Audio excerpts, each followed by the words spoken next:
Good morning, students. Today we learn about pie diagrams, how to interpret them and how to draw them. So pie diagrams show the relative changes in percentage breakdown of different components.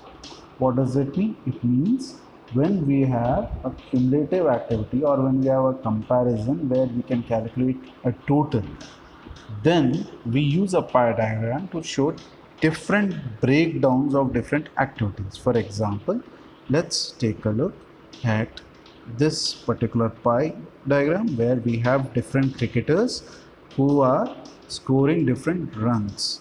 Now the total runs were 300, out of which 30% was scored by Maithili Raj, 15% was scored by Mandana, and 25% was scored by Karu Jain.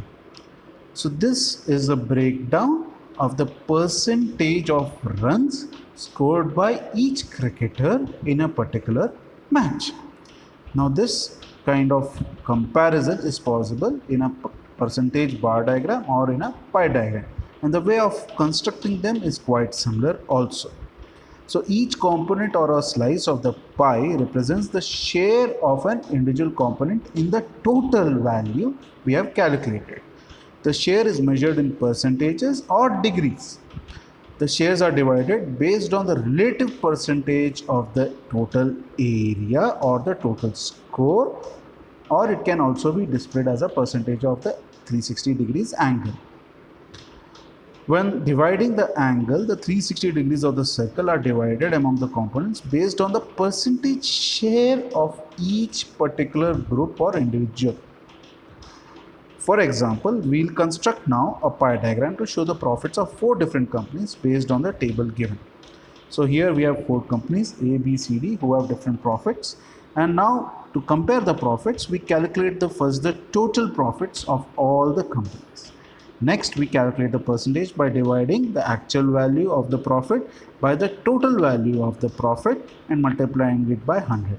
So we get 40% for company A, 30% for company B, 20% for company C, and 10% for company D, which is a total of 100%. Next, we calculate the sector angles based on the percentage. Now we know that 40% of the 360 degrees go to company A.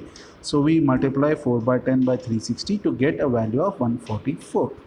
Similarly, 30% should go to company B. So we calculate 30% of 360, which gives us 108 degrees.